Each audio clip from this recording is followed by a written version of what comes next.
You know what's more predictable than the Cowboys choking in December? The NFL bending over backwards to keep them in the spotlight. While Washington was busy rewriting their franchise story last season, the league just delivered a brutal reminder.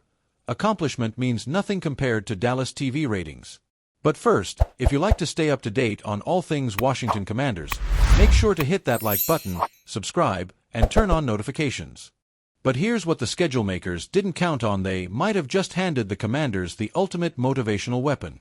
And when this sleeping giant finally wakes up, the entire NFC East better brace for impact. Let's call this what it is, a slap in the face to competitive integrity.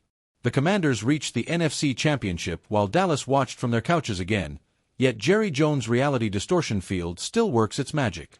The opener should have been a Philly-Washington revenge match dripping with playoff intensity. Instead, we get Cowboys-Eagles Part 87 proving the NFL cares more about clicks than credibility.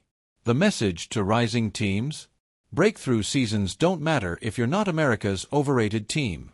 Dan Quinn's squad now holds the rarest of NFL advantages, legitimate disrespect to weaponize.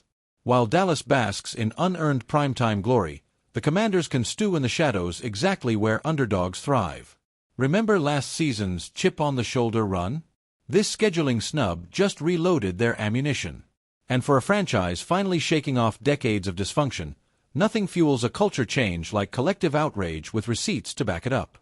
Jerry Jones hasn't won a Super Bowl this century, but he's perfected the art of relevance without results. The Cowboys could go 6-11 and still get 5 primetime games next year. That's the NFL's dirty little secret. But Washington's ascendance presents an intriguing challenge to this status quo. What happens when actual contenders emerge from Dallas' shadow? The league might not be ready for that answer, but the Commanders are living it every day. Here's what the schedule makers missed. Philly-Washington is now the division's juiciest rivalry.